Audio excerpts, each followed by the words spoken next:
Blacks in Technology. Blacks in technology. Blacks in technology. Blacks in technology. Blacks in technology. Blacks in technology. What's up, techies and techettes?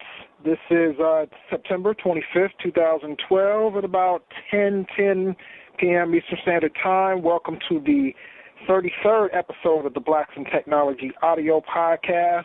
I am your host, Greg Greenlee, owner and founder of the Blacks in Technology website.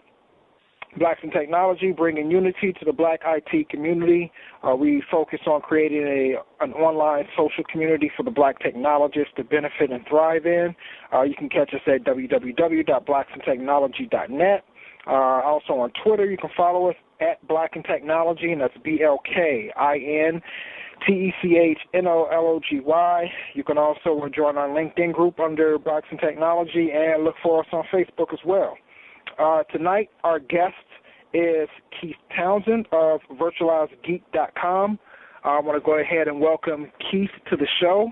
Keith, thanks a lot for joining us. Great. Thanks a lot for having me. It's a pleasure. Great. No problem. Anytime. So, Keith, let's start off. Tell us a little bit about yourself, about your background, how you got started in IT.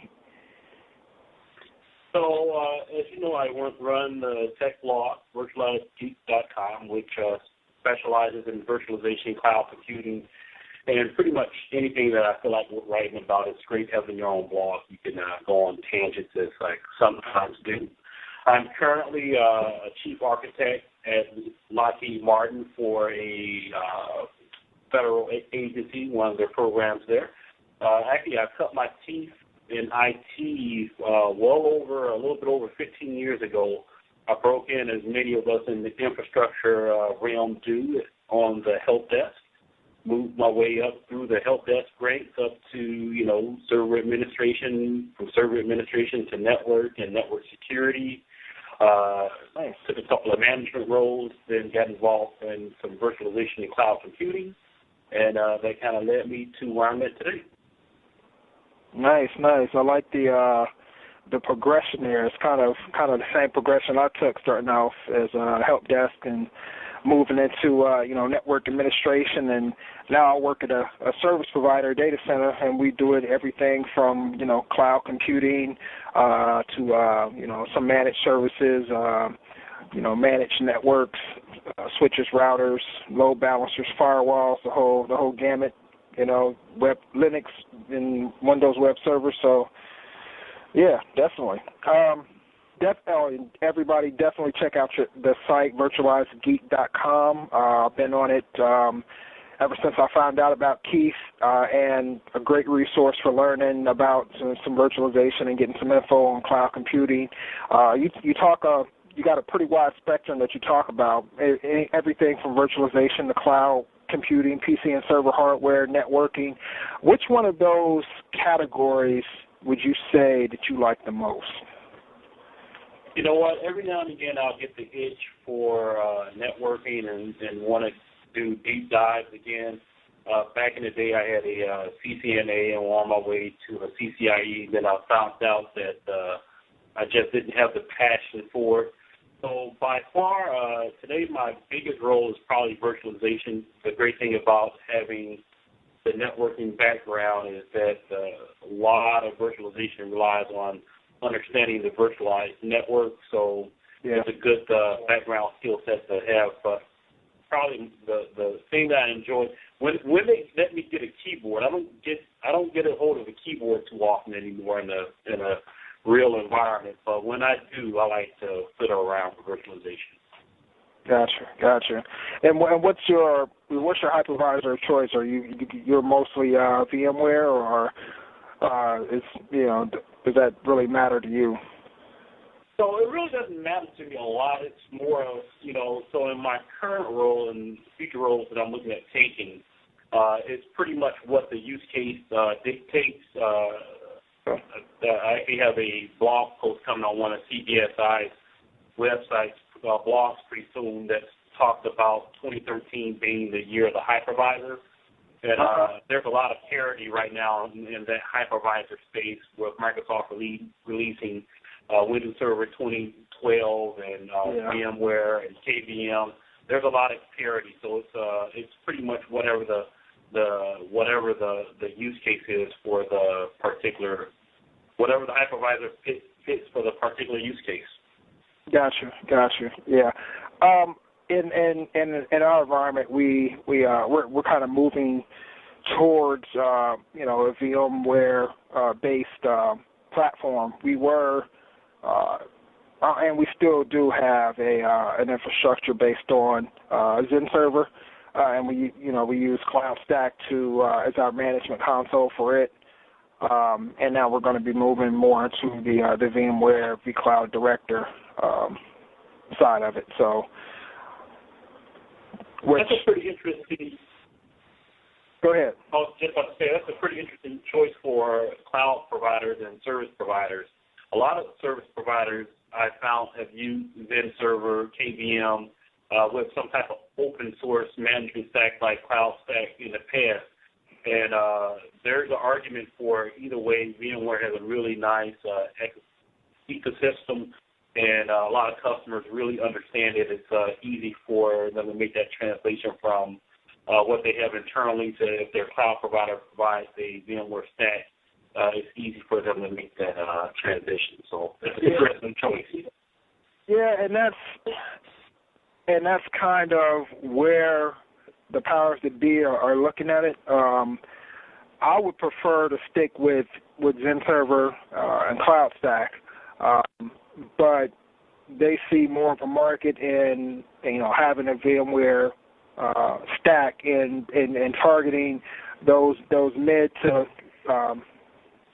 larger enterprises that already have a VMware infrastructure in place, maybe, and maybe they're looking for some DR solutions, something along those lines, or even moving their infrastructure or moving their VMware into like a privately managed infrastructure that we offer. So I kind of see where they're coming from. I was talking with Cumulogic today. They're a platform as a service vendor, and when I told them we were actually moving away from Cloud Stack, away from Zen Server, they kind of gave me the business on that.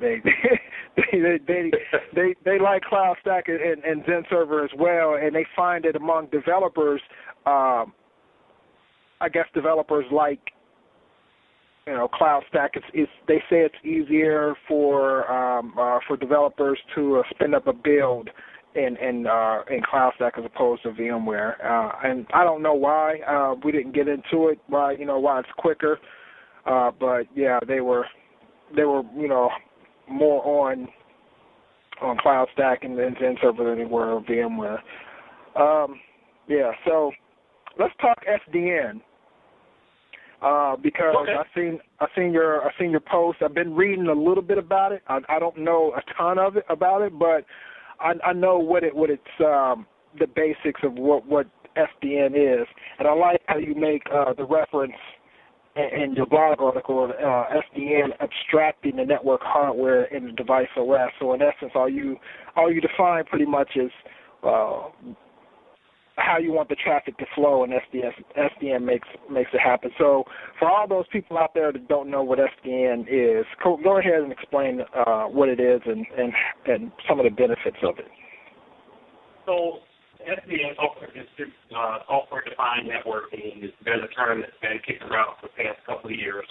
A lot of people might know it as OpenFlow, which is a component that's not maybe necessary for SDN in the long run, but you're exactly right. Software-defined networking is an extremely new term within the network industry, and it's really geared towards, at this point, service providers. Real quick, you're breaking up just a little bit. Okay, let me, you know what, actually, let me make a little adjustment here. Okay. You actually just got clear. Is that any better? Yeah, definitely. Okay. So software-defined networking is a new concept that's been floating around for the past couple of years. A lot of the really cutting-edge, smaller manufacturers, such as Arista Networks, are really gung-ho on the concept for service providers. So it's exactly what you mentioned, the ability to create network flows and traffic patterns that are abstracted from the hardware. So it doesn't matter if you're running a Cisco infrastructure, an Extreme Networks, Arista, that's really irrelevant to the application and the data center manager. The best case scenario will be, SDN Nirvana would be that you would get a 10 gig link from your local LIC, your local telephone provider, and that's pretty much a dumb pipe that SDN controls. So right now there's a lot of knobs as network engineers that we turn to make BGP traffic, border gateway protocol traffic flow the way internet traffic flow the way that we want to.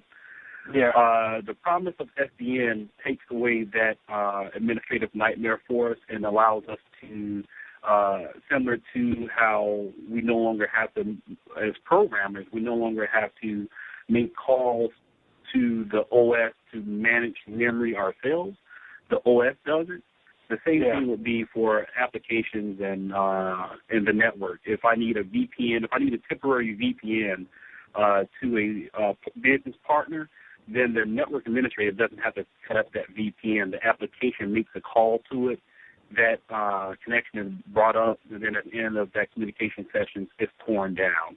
So it really helps simplify and not just simplify, but make possible applications that we really can't conceive today because of the level of complexity that's in the network now. Gotcha. And I was, from what I was reading, and I don't know if you know the answer to this. This might be more in the architecture of SDN itself. I think it was with OpenFlow. They were talking about how it would work, and they were saying that that you'd have like a controller, and that would be what would abstract the networking part of the whole thing.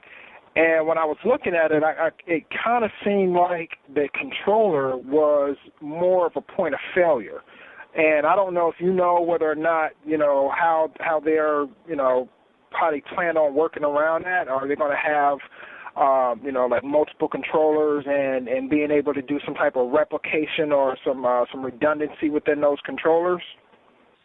Yeah, so if you take a look at, if you're familiar at all with VMware's distributed switch or any distributed switch in general, it's a very similar concept where you have several nodes that have a piece of the controller. So no single the mature version of OpenFlow and SDN would be that no single node is the controller.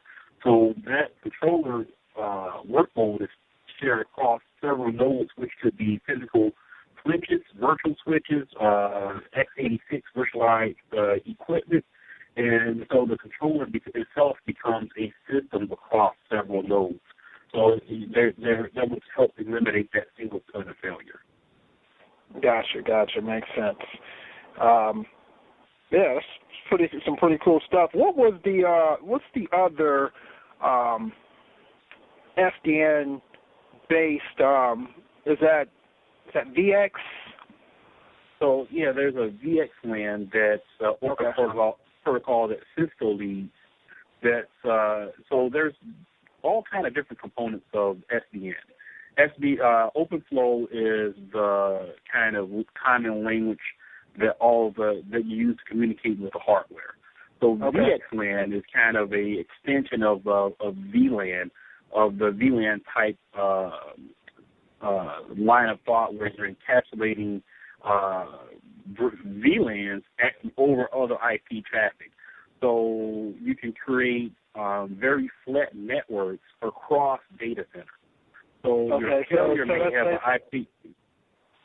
Go ahead. I was just going to say that's basically spanning layer 2 networks across geographical locations, right? Correct. Okay. Now go ahead. You can finish. I was just making sure that I was following you. So for, when you talk about virtualized data centers, and spanning a virtual data center, so now you no longer have this concept of this data center that's isolated to one physical location. Now, in the future, you'll have a virtual data center that spans several geographic locations that if you, as a customer, you may not even know where your virtual data center exists. You know that you have an IP scope. That IP scope is consistent, it's flat, it's owned by you, it's private, and your resources and your nodes live in that IP scope. But the physical nodes might be in 12 different physical data centers across the nation. And that's kind of the promise of VXLAN. Nice. And that helps with like applications that are more more layer 2 aware than they are layer 3 aware. Yeah, so if you join the two ideals, so if you have this VXLAN concept, then you have this network abstraction. So you have this as a service provider, you have this 10 gig pipe, and a customer says, you know what, my network is flat, and I have these two applications, a database server and an application server that have these latency requirements. The network team no longer has to go up and set that up. The application requested, SDN passes that request over to whatever the SDN controller is.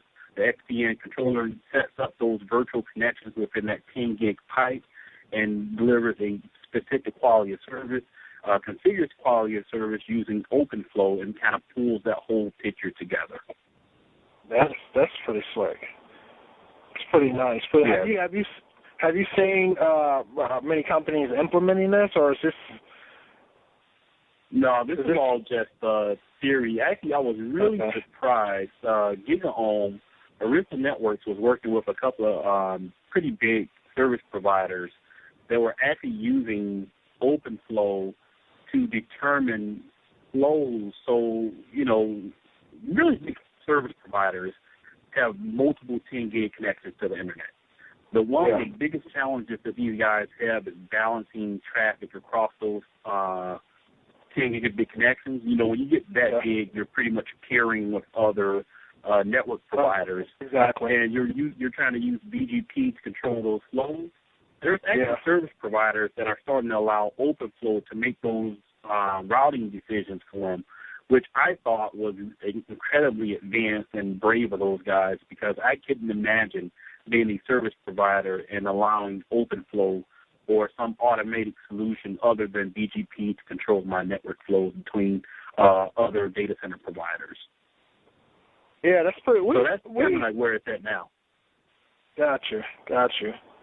We use a device that kind of it's not really along the lines of OpenFlow, but it sort of helps. We use Internet. I don't know if you ever heard of Internet. And it's basically a device that let me make sure I'm phrasing this right. It takes like the top, I think it looks at the top 10,000 prefixes, I want to say, and picks the best route pretty much. And it actually injects routes into your routing table based on those top 10,000 prefixes. Okay, so I kind of heard of that. I've heard the name, but I didn't know exactly what the product is. Yeah, so we actually use it, and it has a pretty nice dashboard. It gives you some pretty cool metrics as well. So, but just even because you would think that a service provider probably wouldn't take a chance with OpenFlow as new as it is. I'm pretty sure there's probably, still kinks or something like that need to be worked out, and don't see how, you know, a service provider would take that chance. But if they, you know, they kind of know what they're doing, then yeah, definitely more power to them. Yeah, it's pretty brave. Yeah.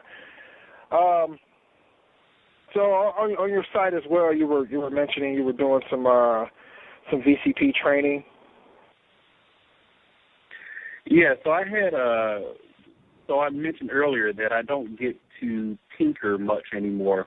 You know, I pretty much now in my current role I'll go into I just create architecture. You know, I get to draw stuff, I get to set boundaries, but I don't really get to tinker much. So I had an opportunity at my company to do some VCP training, so some deep dive VMware training to potentially get my VCP. So again, one of those opportunities where, you know, I like to think of myself as a geek and be able to pass the certification test like I did back in the day. So it was a nice little time to throw back and actually get back deep into the actual technology. Nice. It's funny. There's an actual discussion going on online right now on Blacks in Technology site, and it centers around STEM and STEM education. And one of our more active members, Henry, was talking about, you know, certifications. I think he kind of sees it as vendors kind of wanting to make money. Like he's not, you know, downing certifications, but he kind of feels that that the industry itself is kind of making these certifications kind of watered down. So now you don't have these people out there that are, you know, really learning the basics and then going out and doing a hardcore learning themselves to get these certifications, and it's kind of watering them down. It's funny that you mentioned, because I like getting certifications myself. You know, I've got a few myself. I just finished a NetApp certification. I also have like CCNA security, you know, Linux Plus, a few other certifications, and hopefully here soon I might be actually going to get a VCP certification as well. And I like it, but I understand where he's coming from. People like me, people like you, who do the due diligence, the behind the scene work, and pretty much do what it takes, building labs in our home, so we can actually get this knowledge and not just let it be theory. We actually try to apply it, try to learn it. What's your take on that? Yeah, I think I have a similar take as yours. There's a couple of certifications that I really respect. I really respect Cisco's certification process. They always change it. They always are improving upon it, making sure that there's not back in the day, we had that term paper MCSE. That it's just not a paper mill. So, I was actually pretty shocked a couple of years ago. I renewed my CCNA, and I went in to take the test cold. I'm thinking, you know what? I've been a CCNA since 2001. This shouldn't really be a big deal. I went in and took the test, and I failed it. And I'm like, oh my goodness, this thing was way tougher than what I thought it was. And then, it took me maybe a month and a half to bone up and go back and take the exam. So it had value in the sense that it made me refresh my skill set and my approach. But then on the flip side of that, it's interesting that you mentioned the VCP. So for the VCP, which is VMware's certification, in order to obtain it, you have to take an official VMware course. I actually got into discussion on Twitter with a couple of VCPs, VCD. Actually, I got one guy here that's VCDX, which is the kind of the CCIE of VMware. And Is that the design expert or? That's like the design expert, exactly. Okay. And I kind of put it out there. Why in the world does VMware make you take a $4,000 course in order to get an entry-level certification? That makes no sense to me. Yeah. And the bottom line ends up being that we all agree that it's pretty much a money grab from VMware. Yes, it guarantees that someone has a certain level of training, but that really doesn't much add value. If you're going to have a paper VCP, that person's going to be a paper VCP whether or not he paid $5,000 for the class or not. So it's an interesting barrier. So when you talk about STEM, which is a topic that's near and dear to my heart because I'm an engineer, and I'm a black engineer, I really preach the benefits of STEM. And when I see artificial barriers like that to the industry, it really, it actually makes me kind of upset to think that there may be people who have the technical ability or aptitude for STEM, and they are prevented from entering what's right now a pretty lucrative part of technology because they're either not sponsored by employers to take a $4,000 or $5,000 course, or they don't have the personal means to take a $4,000 or $5,000 course. So I do have a big level of frustration with the money grab and some of the certifications out there. That was one of Henry's points as well. As he thinks that the STEM process, the way that it's being taught, the way that it's being presented, is broken as a whole. He was saying how he remembers when you got out of school and you had a certain. Well, no. What he was saying was it wasn't a requirement.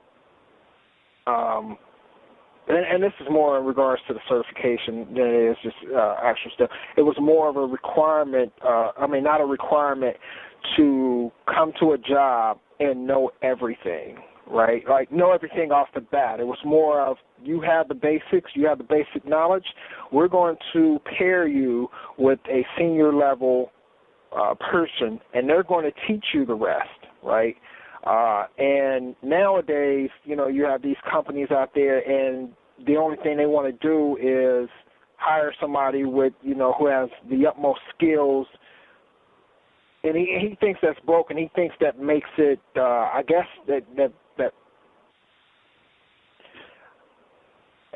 it kind of makes it to where the people who have a willingness to learn, more of a willingness to learn, don't get that chance. Well, you guys had a similar. There was a similar conversation that I take a similar slant or perspective on. It's an adjacent kind of thought process. You guys talked about. There's a thread on dress. How do you dress when you come to work? And I made the comment that those are red flags. Believe it or not, how you dress or how the company dress is a red flag on whether or not you're going to fit in that organization culturally.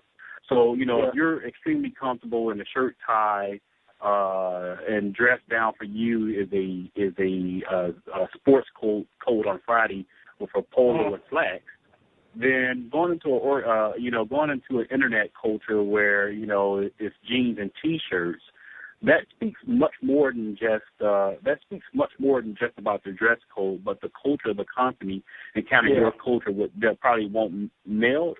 So the same thing, Henry has a valid point when it comes to what types of personalities or talent a company will be willing to hire. It has always been my experience that companies that hire based on ability to learn and apply technology are always the ones that I've most enjoyed working for. The companies that look at, do you have X certification, do you have this skill set already, we are not willing to invest in you, are companies that I didn't spend very much time at and I didn't enjoy the experience. So it speaks, that process actually speaks to a lot. So when I'm in a position where I need to hire somebody, my best hire by far was a guy who didn't have the direct experience with the technology that I was looking for, but he had an aptitude for technology, and he could demonstrate his ability to pick up advanced technical topics. And my boss praised me for like 2 years for that hire and my insight in that. And I'm thinking, wow, there's absolutely something to that. Nice. So, switching back to more technology than we've been discussing here. What's going on? What's new in cloud computing? Something that we should. So, you mentioned the cloud stack that you guys your control panel that you're using is cloud stack. There's a huge, really, battle between the major control panels or cloud management platforms between basically VMware, OpenStack, CloudStack, Eucalyptus. All those cloud management platforms are really fighting for the hearts of the data center provider. So, when I told you earlier in the conversation that in the podcast that it was interesting that you guys chose to go the VMware route, it's very, very interesting, the strategy that cloud providers are taking to win over customers, because up to this point, it has been the developers that have been driving cloud adoption. When you look at Amazon and their customer base are the developers. You look at the big companies building solutions based on AWS, it's the Zyngas, the Netflix, the internet type of companies. But then when you switch over, you talk about the large pie, the big part of the untapped part of the market. You're looking at, the GEs of the world, the General Motors, all the traditional companies.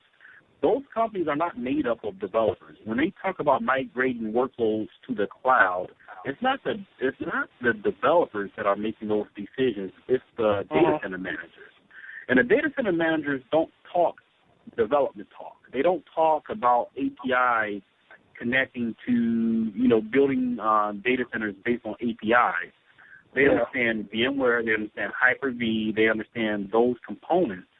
And that, I believe, is the shift that providers need to make. HP is trying to make that decision on how to do that with OpenStack. You guys are trying to make the decision on how to do that with VMware, how to get that next larger piece of the pie. So the cloud management piece of the cloud is really exciting, and what's going on with that is both from a technology perspective and then from a strategy perspective is extremely interesting. It's pretty interesting.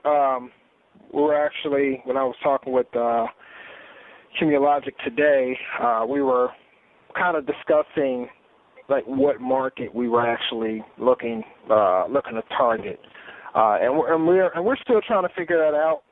We don't know if we should look more for a vertical market, but within a vertical market, if you're going to do that, you pretty much have to have to have a suite of tools,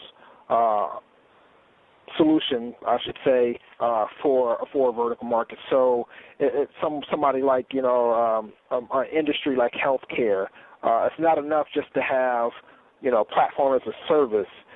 They need other tools as well, maybe some type of encrypted backup solution, or any various solutions that would benefit them, and they need that packaged up. Or should we go more for the developer market and just offer a typical PaaS solution so that developers can quickly just deploy their code in our infrastructure? So an interesting kind of going on that kind of path, a really good question is, with the whole developer market, why, Amazon has that market, and the good question is why compete with Amazon? Unless you're specifically going at the specific vertical within developers, so unless you're targeting healthcare developers specifically, and you kind of limit the scope and build those tools that you just mentioned around a specific industry, that you can be extremely successful in that one niche and make a pretty good name for yourself. But the question is, how big do you want to get? And if you want to get really big, you're not going to get really big competing against Amazon, with just offering a generic developer solution. You really do need some value added on top of that. Working for Lockheed Martin, I helped build the Lockheed Martin Solus Cloud, and our whole thing has not been, we have no desire to compete against Amazon. We understand the federal market. We understand the challenges associated with security and accreditation around government data. So that makes our cloud really appealing to the federal customers. So that community cloud type solution is, where I think a lot of cloud providers who are, don't have the scale of Amazon need to compete in. Gotcha. And here's my take on that. And I hear definitely what you're saying. Here's the problem that's presented to us. Okay. So we offer right now an infrastructure as a service solution using Zen Server as a hypervisor with CloudStack as the management panel. Amazon pretty much has infrastructure as a service as well locked up. Right.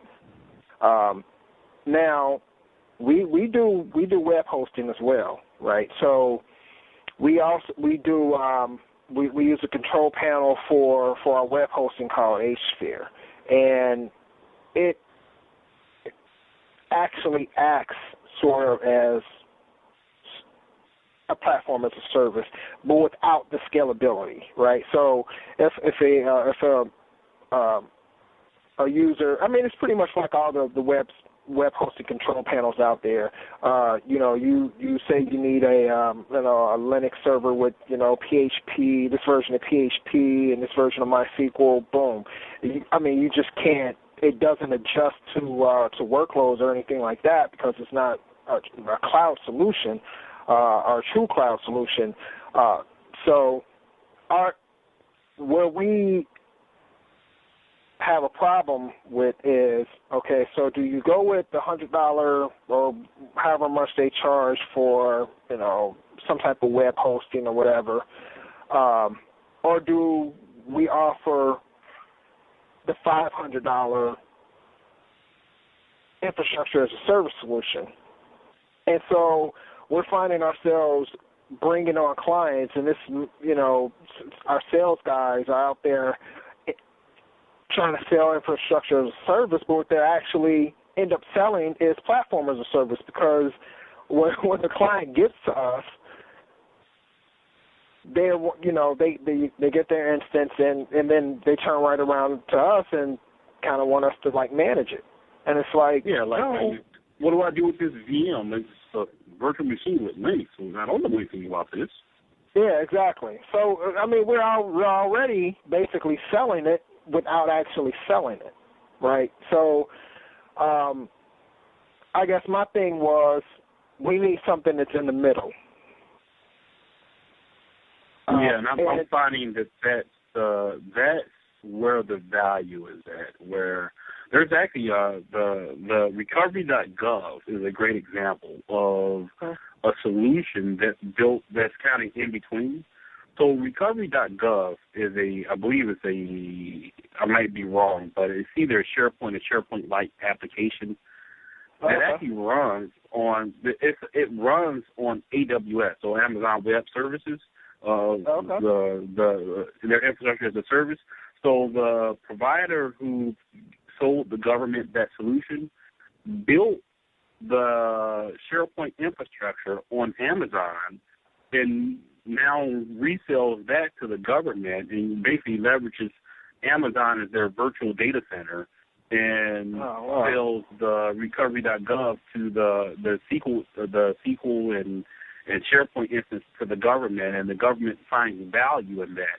So it's not cheap like AWS is. They get all of the advantages of AWS, but none of the management headaches of having to manage AWS.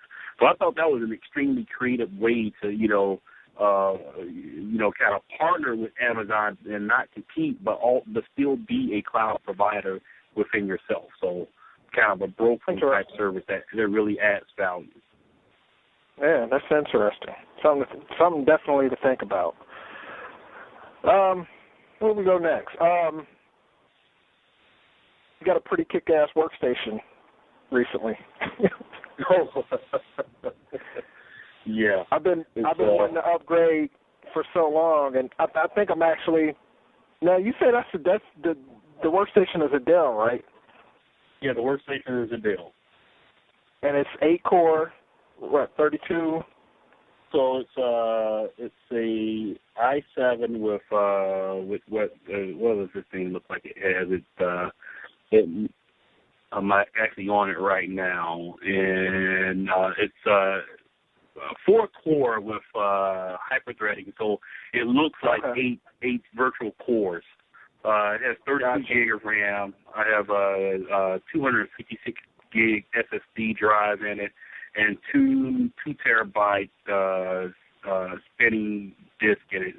So I've done some pretty impressive. It's a little bit more impressive than I anticipated, actually. Really? Why is that? Well, I actually built an entire.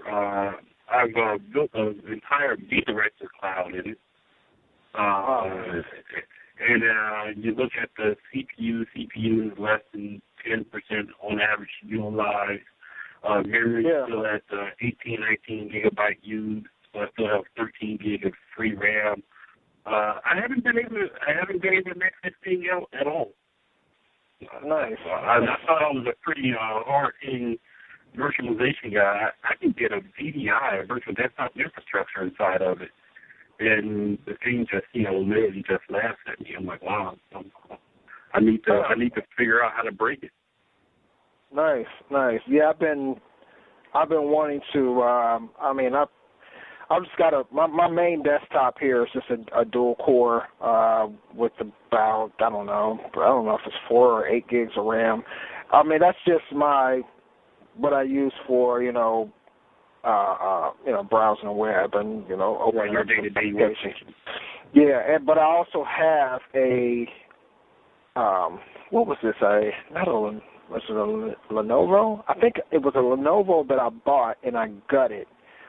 Because the box that it actually came in was kind of small, but it was a quad-core, what was it, 12 or 16 gigs of RAM, and I think it had like one, maybe 500, 750 gig drive in there. So I gutted it, threw it in a new case, and added some drives and threw ESXi on there. So I use it for my virtualization server, and I want to upgrade. I want to move to some type of 8-core. I was looking at the AMD 8-core processors. Thinking about building a new computer here.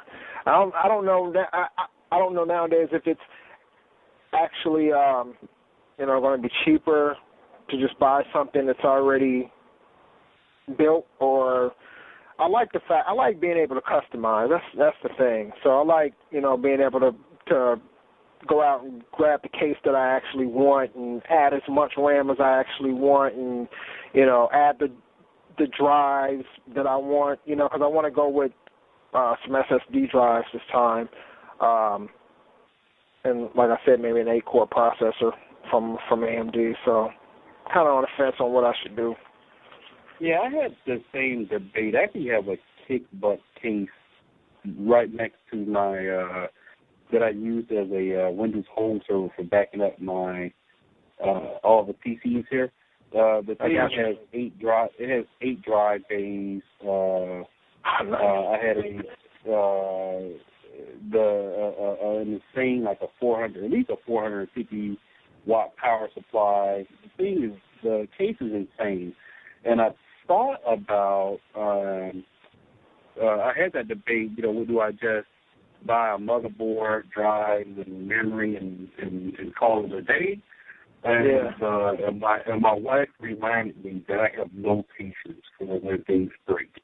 So when it's my primary machine, I like to call manufacturers. They send me a system board and come out and have somebody replace it. So that peace of mind works out well for me. So actually, I kind of went the hybrid route. So I bought the base of what Dell would allow me to buy with the i7 in it. And then it was way cheaper to go out and buy the SSD drive. It was actually cheaper for me to buy the SSD drive from Dell as an accessory than it was for them to include it in the system. And then I went out and bought the 32 gig of RAM on the open market, and that saved me some money overall. But I had that debate. And if you're thinking about, and this is for the audience too, if you're thinking about building the rig you have at ESXi, especially since you chose to run ESXi bare metal on the device, I use my workstation as both my everyday machine and my lab machine. So I chose to run VMware Workstation in it. So all of my lab stuff is running in the background. I'm using it for my web surfing, blog posts, and so on and so forth. By far, my old quad-core machine with 6 gig of RAM would do me fine if I could have upgraded it to 24 or 32 gig of RAM. Processor means almost nothing, especially when you're doing a lab. You'll never ever peg your processor in any lab that I could not think of a lab that will peg my processor. It's always RAM. So if you had a choice between buying RAM or processor, buy as much RAM as you can. My philosophy is always buy as much RAM as you can afford, and then when you run out of money, borrow some money to buy some more RAM, and you'll be okay. Gotcha. So I also was reading on your site, you have another blog called Growing Up Chicago? Yeah, that's actually my little side passion there. GrowingUpShy.com is GrowingUpShy.com. It is kind of that's my more of my social way of giving back. A lot of stories from a lot of guys like me who grew up in the inner city of Chicago. I grew up in Inglewood. So when you read in the paper today about all the people getting shot in Chicago, those are the neighborhoods that I grew up in. And so one of the things that I've chosen to do is dedicate a website to guys like me who made it out of, not necessarily made it out of Chicago, but made it out of those environments and became something much more than what we read in the papers. Nice. And you know what? I really liked and I really related to the phrase that you have on your blog post there. You say, I've really enjoyed learning how to blog with virtualizedgeek.com, but a geek is just part of who I am. And I thought that was a pretty powerful message because I think people kind of get the wrong perception, especially when it comes to blacks and or blacks who look at technology. They get this perception of, if you're into computers, if you call yourself a geek, then you're a lame. And I like the fact that the way you put that was, this is just a part of who I am. I make what is a geek and not the other way around, right? So this is a part, as well as all these other aspects of my life that make me who I am, and that, you know, that you kind of have your influence on, you know, what goes on and things like that, and geek is just a part of it. So I really like what you were saying and where you're going with the growing up in Chicago. Yeah, that's really, and I'm glad you mentioned that. You know, the part where I said, you know, Virtualized Geek was a great opportunity for me to learn how to blog. And some of the mistakes that I made early on in my blogging career in Virtualized Geek, I'm trying not to repeat that in Growing Up Shy, going out, getting folks to do guest posts. And it's not just about, I think it's important to be a role model as a successful black geek in technology. I think it's important to be a role model. But also, you know, the Growing Up Chicago is a inclusive site. So, you know, I have stories from some white friends, some Hispanic friends coming. So it's really about the flavor of Chicago and not just.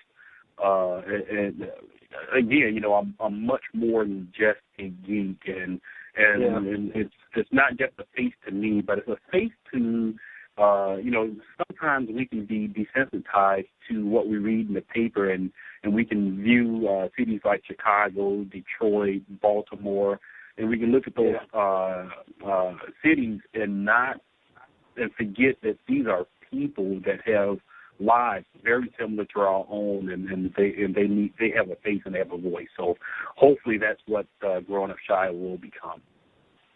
That's excellent. I think I talked to you about the Big Tech Digest. Did I?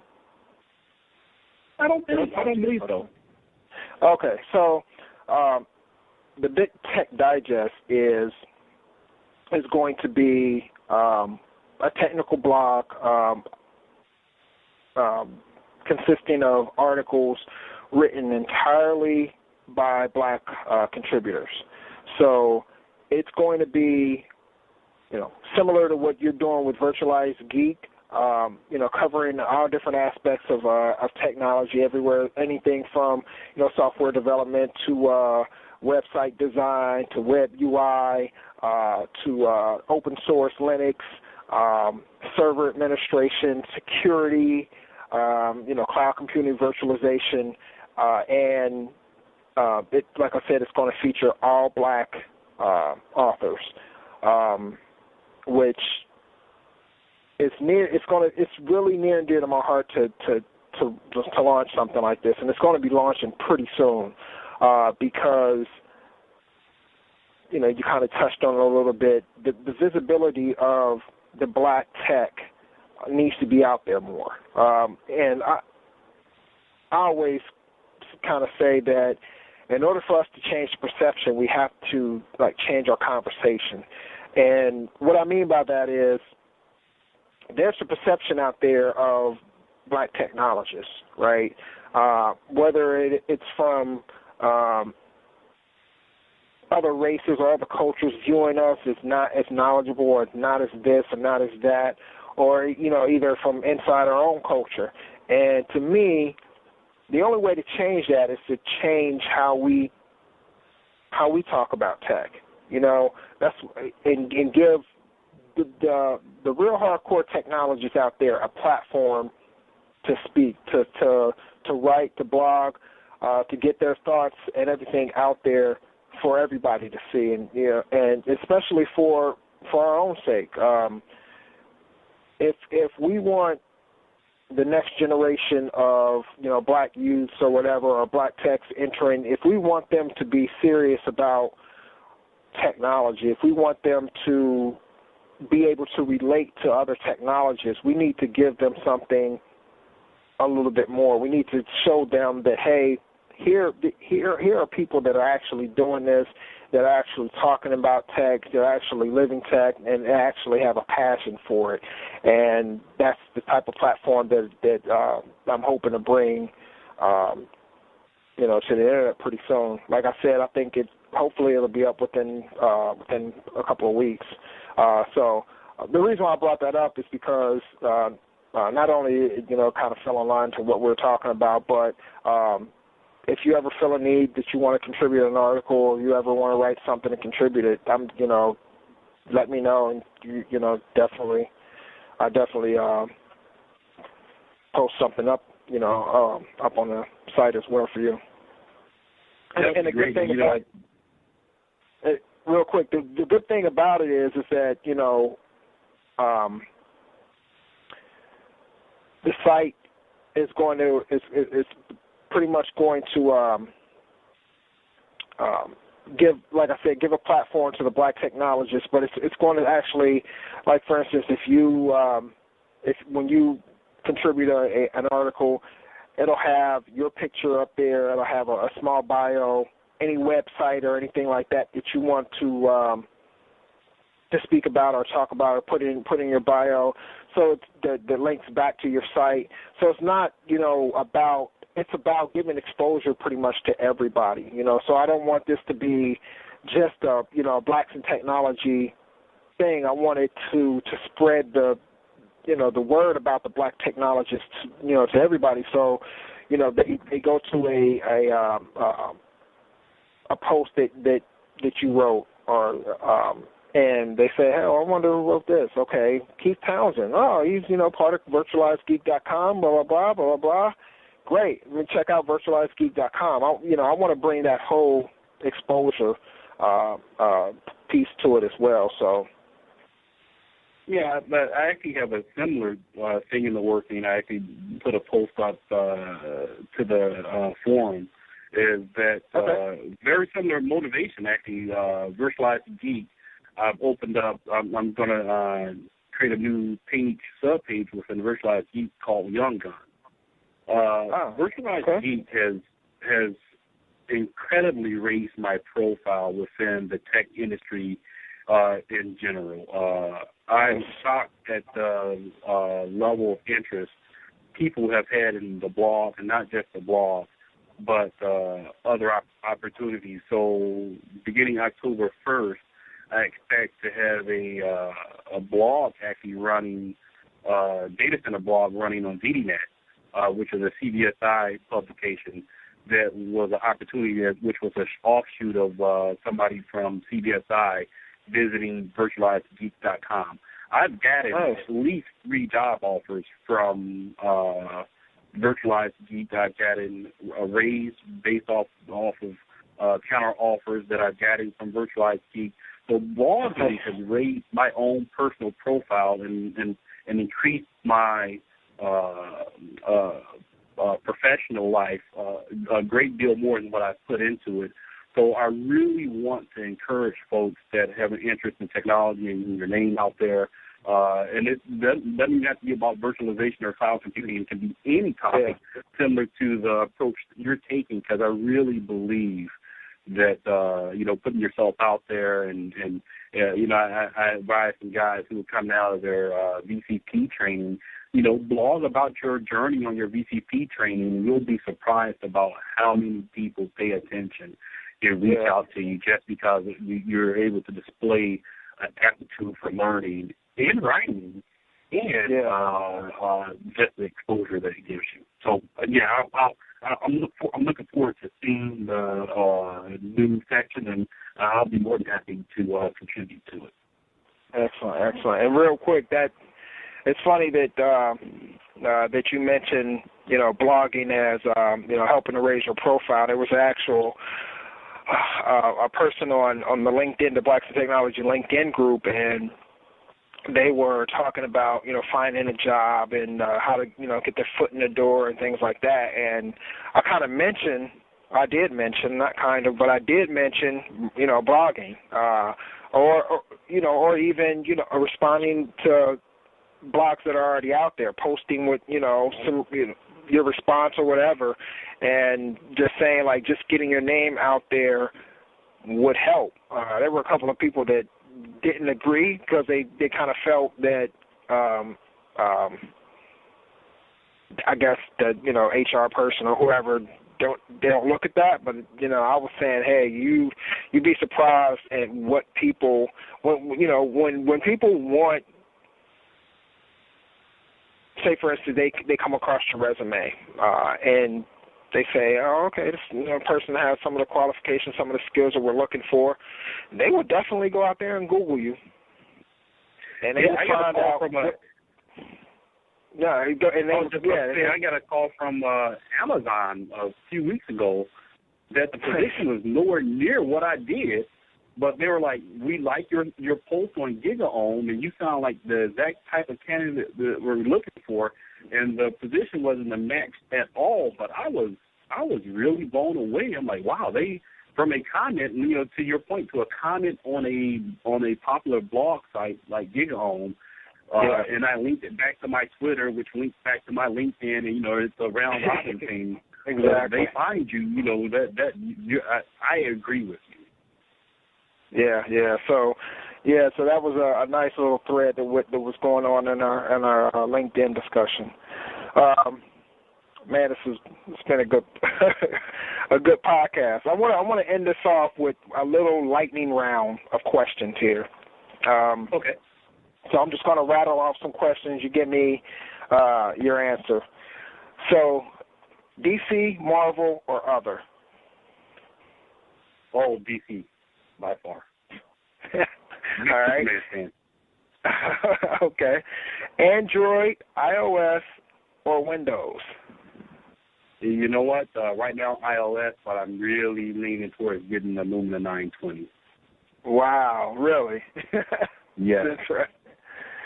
I actually played around with the Windows 8 operating system at South by Southwest, and it was pretty slick. I'm an Android guy, but I wouldn't be mad getting a Windows phone. Kind of where I'm at. I got it. Linux, Apple, or Windows? Oh, I'm a Windows guy. I'm more of my main desktop is Windows, and the only reason why it's Windows is because I have a 3-monitor setup, and getting 3 monitors to work on Linux the way I want them to work doesn't work pretty well. So, but everything else, I have no patience for learning Linux. I got you. All right, so Chrome, Firefox, or IE? Chrome has me addicted. Nice. Tablet of choice.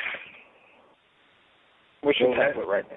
Your tablet of choice. My tablet of choice is right now the iPad, but I am aiming for Windows 8 Pro tablet. So I'll be, nice. If there was a line to get them, I'd be in line. Gotcha. All right, Star Wars or Star Trek? Star Trek. That's nice. Most people tend to veer towards Star Wars. I'm actually more of a Star Trek fan than I am Star Wars. Star Wars just kind of got too kiddie for me. Yeah, Star Trek is. I love the new one. I love the reboot to it. I'm a big fan. Oh yeah, definitely. Yeah, J.J. Abrams. Yeah. Well, Keith, man, thank you for taking some time out of your night to sit here and talk tech. Definitely appreciate it. I'm glad we finally hooked up. Yeah, definitely. And you're in Chicago, right? Actually, I'm in the D.C. area, headed back to Chicago in 2 weeks. I accepted a position at TWC, so I'll be moving the family back home to Chicago. TWC is Time Warner Cable? Pricewaterhouse. Oh, okay. Oh, gotcha. Well, congratulations. And welcome back to the Midwest. I'm in Cincinnati, Ohio. Okay. I've got some friends who stay up in Chicago. So, next time I'm up there, I'll look you up, man. Most definitely, we'll go out for a couple of beers. Okay, great. Real quick before we go ahead and give out your URL for your sites, and also any other pertinent information, Twitter handles, whatever. So you can follow me at Virtualized Geek on Twitter. The website is www.virtualizedgeek. That's virtualizedgeek.com. And Growing Up Shy is growingupshychi.com. Excellent. Thanks once again, Keith, and I hope to talk to you soon, man. All right, Greg. I appreciate you having me. No problem. Take care. Bye. Blacks in Technology. Blacks in Technology. Blacks in Technology. Blacks in Technology. Blacks in Technology. Blacks in Technology.